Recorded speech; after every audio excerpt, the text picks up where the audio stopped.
The wagon lurched to a stop, wheels grinding against the frozen mud of Sagebrush, Montana. In the winter of 1887, Clara Hensley clutched her shawl, the wind slicing through its thin wool like a blade. Her breath clouded in the air, sharp and fleeting, as she stepped down, her boots crunching into snow-dusted earth. The baby's wail, her nephew Thomas, pierced the dusk, raw and relentless. From the wagon's bed, Clara's heart clenched. She glanced back at her sister's still form, wrapped in blankets. Untouched by the cold she no longer felt. She'd come to Sagebrush with a letter from a man named Harold Tate, a widower seeking a wife to raise his children a new start. He'd written, "For a woman of good heart." Clara, widowed herself, with a past whispered about in Ohio parlors, had dared to hope. She'd cradled Thomas through nights of grief, dreaming of a home where her an unseen might fade. The townsfolk gathered, their faces carved from suspicion and frost. Harold Tate stood among them, tall, his hat shadowing his eyes. "You're Clara." His voice was gruff, assessing. She nodded, lifting her chin despite the weight of Thomas's cries. "Didn't expect, child," he said, glancing at the wagon. His gaze lingered, not on her, but on the bundle of blankets and a dead woman. "My sister," Clara said softly, the words tasting of ash. She passed on the trail fever. The crowd murmured trouble. Burden cursed. Harold's jaw tightened. "I needed a wife, not a nursemaid. Can't take on another man's kin."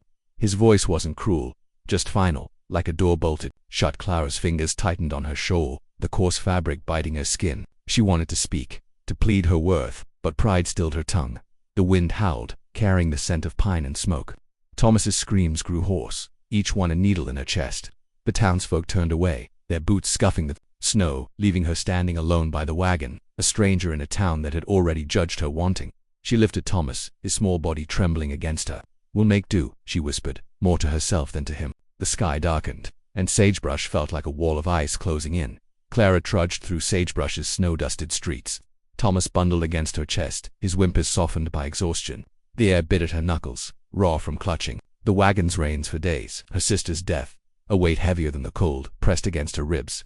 Sagebrush offered no welcome, only the creak of saloon doors and the clatter of a blacksmith's hammer in the distance. Lantern lights spilled from windows, but none open to her. She found shelter in a boarding house at the town's edge, a sagging structure with frost-laced shutters. The landlady, Mrs. Grier, squinted at Clara's worn dress and the baby in her arms. $1 a week, she said, voice sharp as the wind.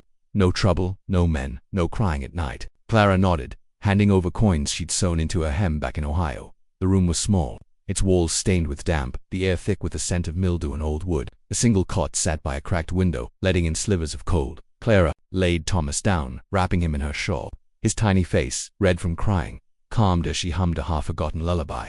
Her own grief stayed silent, locked behind the resolve that had carried her westward. She unpacked her satchel, a quilt her mother had stitched, a Bible, a tin of needles and thread. These were her anchors now, all that tethered her to a life before loss. Outside, Sagebrush whispered its judgment. She overheard it through the thin walls. "Widow, orphan, bad luck." The word stung, but Clara had heard worse. In Ohio, they'd called her barren, broken, a woman who'd failed her husband by giving him no heirs. She'd learned to swallow shame like bitter tea, to keep her spine straight despite it. By candlelight, she mended a tear in Thomas's blanket, her fingers steady despite the ache in her chest. The needle's rhythm was a quiet defiance, each stitch a promise to endure. She glanced at the sleeping boy, his breath soft now. "We're enough," she murmured, though the words felt fragile in the dark. The wind rattled the window, and Clara pulled her coat tighter. Knowing survival meant more than shelter, it meant proving this town wrong. Clara rose before dawn, the boarding house still cloaked in winter's chill. Thomas stirred on the cot, his small hands clutching the quilt she'd tucked around him. The room smelled of damp wood and wax. The candle stub burned low from last night's mending. She pinned her hair, straightened her faded calico dress, and slipped out, leaving Thomas with Mrs. Grier for a few precious hours. Sagebrush demanded she earn her keep, and Clara would not beg. She found work at the general store, stitching torn shirts for miners and patching blankets for ranch hands. The store's owner, Mr. Callahan, grunted his approval but warned, "Don't expect charity. Work's all you'll get here." Clara nodded, her fingers already threading a needle. The store was a hub of noise boots stomping snow off at the door, the clink of coins, the scent of tobacco and leather. Townsfolk eyed her as she worked in the corner, her hands steady despite their whispers. Widow, orphan bringer, no good. Her first week's earnings bought milk for Thomas and a loaf of dense rye bread she baked in the boarding house's cramped kitchen, kneading dough with a quiet ferocity, the scent of rising yeast, a small rebellion against despair. She made tarts from dried apples, their sweetness a gift for Thomas, who clapped at the taste. Each task, stitching, baking, tending, wove a fragile thread of purpose. She refused to let the town's judgment unravel her. At the market, women turned away, their shawls drawn tight as if Clara's grief might cling to them. A rancher's wife hissed, "She's got no place raising that boy alone." Clara's jaw tightened, but she kept her eyes on her work, letting the rhythm of her needle drown out their words. Her hands, rough from years of labor, were her defiance proof she could build something from nothing. By week's end, she'd earned enough to buy a spool of blue thread, its color like a summer sky she barely remembered. As she tucked it into her satchel, she caught her reflection in the store's window-tired eyes, but unbowed. Thomas needed her. Sagebrush might scorn her, but Clara would carve a place here, stitch by stitch, in the silence of her own strength. Clara sat in her corner of the general store, the late February light filtering through dusty windows, casting shadows on the bolt of muslin she was mending. The air smelled of molasses and saddle oil, and the faint jingle of spurs marked each customer's entrance. Thomas napped in a basket at her feet, his soft breaths a steady rhythm beneath the hum of voices. Her needle moved with precision, stitching, a tear in a rancher's coat, her fingers calloused but sure. Elias Ward, the store's clerk, paused near her table, his arms laden with sacks of flour. He was a widower, lean and quiet, with eyes the color of sagebrush after rain.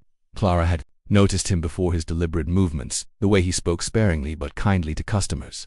Today, he set the sacks down and lingered, wiping his hands on his apron.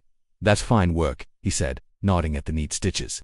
His voice was low, unhurried, like the wind over open plains. Clara glanced up, her hands pausing. "It's just mending," she said, wary of kindness that might carry a price.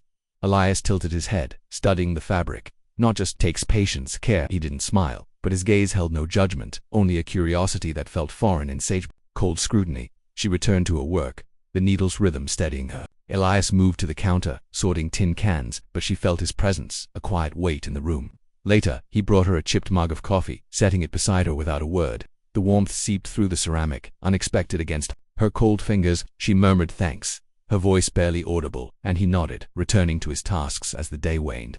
Clara bundled Thomas in her shawl, preparing to leave. Elias appeared again, holding out a small sack of dried beans. "Overstock," he said simply. "Take it." Her instinct was to refuse, pride flaring, but his expression steady, without pity, stopped her. She took the sack, its weight solid in her hands, and met his eyes briefly. "Obliged," she said, the word carrying more than gratitude. Outside, the snow crunched under her boots, and Thomas stirred against her. The beans in her satchel felt like a tether, small but real, to a man who saw her not as a widow or a burden, but as Clara. March crept into sagebrush, the snow softening to slush, under a hesitant sun. Clara's days settled into a rhythm, mornings mending at the general store, afternoons baking for Thomas, evenings humming lullabies by candlelight. The store became her anchor, its creaking floorboards and scent of coffee grounds familiar now. Elias Ward was there, always, his quiet presence like a shadow that didn't intrude but steadied her. He never asked about her past, never probed the grief etched in her tight smiles. Instead, he'd leave small offerings, a tin of tea, a scrap of calico for Thomas's blanket, always with a gruff "Overstock" or "No use here." Clara accepted them, her pride softening with each exchange. One afternoon, as she stitched a miner's torn shirt, Elias lingered by her table, polishing a lantern. "With slow, deliberate strokes you ever miss it?" he asked, his voice low. "Wherever you came from." Clara's needle paused, the thread taut between her fingers. Ohio's whispers broken flashed through her, but she pushed them down. "Not much to miss," she said, eyes on her work. Elias nodded, as if her words were enough, and returned to his counter. The silence between them wasn't empty. It held a question and understanding, like a river carving its path. Days later, she caught him watching her as she soothed Thomas, who fussed in his basket. Elias's eyes softened, not with pity but something warmer, like sunlight on sagebrush. He handed her a wooden rattle, carved smooth, its edges worn as if from his own hands. "Made it years ago," he said, shrugging. "For my boy, gone now." The words hung heavy, a shared wound unspoken. Clara took the rattle, her fingers brushing his, the brief touch sparking warmth in the cold store. She began to notice his habits, the way he tipped his hat to every customer, the faint scar above his brow, the care he took stacking jars just so he'd linger when she left, holding the door, his gaze steady but never pressing. Clara felt a thread forming, fragile as the blue spool in her satchel, tying her to this man who saw her not as a widow or a stranger, but as a woman stitching her life back together. Outside, the melting snow whispered of spring, and Clara's heart, once frozen, began to thaw. April's warmth softened sagebrush, coaxing green shoots from the earth, and a faint hope in Clara's chest. Her days at the general store were steady now, her needle weaving through fabric as Thomas babbled in his basket, clutching Elias's rattle. The store smelled of fresh sawdust and molasses, and Elias's quiet presence was a constant, his low voice greeting customers, his hand steady as he measured grain. Clara felt his gaze sometimes, not heavy but gentle, like a breeze across the plains. She'd saved a few coins, enough to buy a small sack of flour and sugar. That morning, in the boarding house's dim kitchen, she baked a single apple tart, its crust golden, the scent of cinnamon curling through the air. Her hands trembled as she wrapped it in a clean cloth, not from fear, but from the risk of offering something of herself. She'd learned to guard her heart, but Elias's kindness, his silences that asks nothing, had worn down her defenses. At the store she worked through the morning, her stitches precise, despite the tart hidden in her satchel. When the noon rush slowed and Thomas napped, she approached the counter where Elias tallied accounts. "For you," she said, setting the tart before him. Her voice was soft, but her eyes held his, steady despite the flush creeping up her neck. "Made it this morning for your kindness." Elias looked at the cloth, then at her, his sage-green eyes catching the light. He didn't speak at first, just unfolded the cloth, revealing the tart's imperfect edges, its warmth still rising. "Smells like home," he said, his voice rough but warm, like gravel smoothed by a river. He broke off a piece, tasted it, and nodded, a slow smile breaking through. "Better than I deserve." Clara's breath caught, not at his words but at the quiet gratitude in them. He wrapped the tart again, careful, as if it were more than pastry. "I'll save the rest," he said, and she knew he meant it, not just the tart, but the gesture, the moment. As she returned to her mending, the needle felt lighter in her hand. Outside, spring's first sparrows sang, and Clara felt something bloom, small, fragile, but real in the space between them. June's twilight draped sagebrush in a soft purple haze, the air thick with the scent of sage and cooling earth. Clara sat on the boarding house porch, Thomas asleep inside, her hands idle for once, no needle or thread to steady them. Fireflies blinked in the distance, their light faint against the vast Montana sky. Elias approached, his boots quiet on the dirt path, his shadow long in the fading glow. He carried a lantern, its warm flicker casting gold across his weathered face. "Mind if I sit?" he asked, voice low, like he was asking more than the question. Clara nodded, scooting over on the weathered bench. He settled beside her, close enough that she felt the warmth of his arm through her shawl, but not touching a space filled with unspoken care. They sat in silence, the kind that didn't demand words, only presence. Crickets hummed, and the lantern's light danced on the porch's cracked boards. "I've been thinking," Elias began, his gaze on the horizon, "about you, about how you carry on, with Thomas, with this town's talk." He paused, rubbing his thumb along the lantern's handle. "You're stronger than they know. Stronger than I ever was, after my boy passed." His voice cracked, just a hair, and Clara's chest tightened. Hearing his loss echo hers, she looked at him, his sage-green eyes catching the lantern's glow. "I don't feel strong," she admitted, her voice barely above a whisper. "Just stubborn." Elias chuckled, soft and warm, like a fire kindled low. "That's strength, Clara, the kind that matters." He turned to her, his face open, unguarded. "You make me want to be better, to be someone you can lean on, not because you need it, but because I want to stand with you." Her breath caught, the weight of his words settling like a quilt over her heart. She reached out, her hand resting on his, the calluses of their fingers, meeting like a promise. "You already are," she said, her voice steady despite the tremor within. Elias squeezed her hand, gentle but firm, and in the silence that followed, under the endless stars, Clara felt seen not for her past or her pain, but for the woman she was becoming. The lantern flickered, and their hands stayed entwined, a quiet confession of trust and love. July's sun warmed sagebrush, painting the plains with gold and softening the town's hard edges. Clara stood in the yard of Elias's small homestead, a mile from town, where wildflowers nodded in the breeze. The cabin was modest, its logs weathered but sturdy, with a sagging fence that begged for repair. Thomas toddled nearby, chasing a butterfly, his laughter mingling with the hum of bees. Clara's hands, once bound to mending, now held a trowel, digging into the earth for a garden. The soil smelled rich, like promise. Elias worked beside her, hammering new posts into the fence, his shirt damped with sweat. His movements were steady, purposeful, each strike of the mallet echoing the quiet commitment they'd forged. "Reckon we'll plant carrots here," Clara said, patting the earth. "Thomas likes them." Elias glanced over, his sage-green eyes crinkling. "And you, what do you want?" The question, simple as it was, felt like a vow, asking her to claim a piece of this life. She paused, trowel still, her heart full. "Roses," she said softly. "My mother had them, red ones." Elias nodded, as if memorizing the shape of her wish. "Roses it is," he said, and resumed his work, the rhythm of his hammer a steady pulse. Later, they sat on the porch, Thomas asleep, in Clara's lap, the air heavy with the scent of warm grass. Elias reached into his pocket and pulled out a small carved box, its edges smooth from his hands. "Made this for you," he said, voice low. Inside was a simple ring, whittled from cedar, its grain warm and honest. "Clara Hensley," he said, meeting her eyes. "I want this life with you. You, me, Thomas, whatever comes."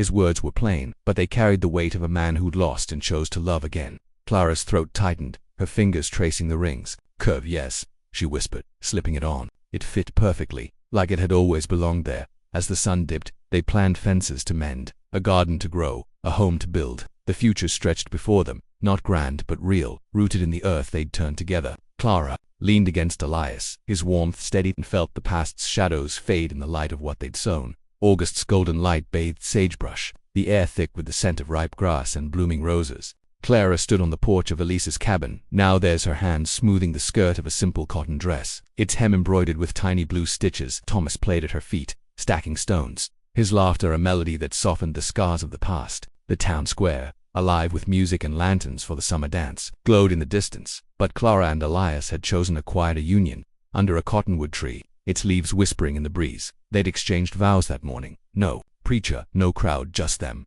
Thomas and Mrs. Grier as witness. Her stern face softened for once. Elias's hand had been warm in Clara's, his cedar ring glinting on her finger as he promised to stand by her, through winters and springs. She'd spoken her vow with steady eyes, her voice clear. I choose you, Elias, for all my days. The words felt like a quilt, pieced together from every small kindness they'd shared. Now, as dusk settled, they sat together on the porch, a shared silence, wrapping them closer than any embrace. The roses Clara had planted bloomed red against the cabin's wall, their petals catching the last light. Elias's arm rested near hers, his fingers brushing the edge of her shawl, a touch that spoke louder than words. Thomas yawned, curling into Clara's lap, and she stroked his hair, her heart full of a peace she'd once thought impossible. Sagebrush's whispers had faded. The town saw her now not as a widow or a burden, but as Clara Ward, a woman who'd stitched her life anew. Elias turned to her, his sage-green eyes soft. You reminded me who I already was, he said, his voice low, echoing the truth she'd carried through grief and judgment. Clara smiled, her hand finding his, the cedar ring warm against her skin. The stars emerged bright against the vast Montana sky, and the world felt right, not grand, but true. Their home, small and sturdy, stood as proof of their quiet courage. In the stillness, with Thomas's soft breaths and Elias's steady presence, Clara knew she'd built more than a life. She'd found a place to belong.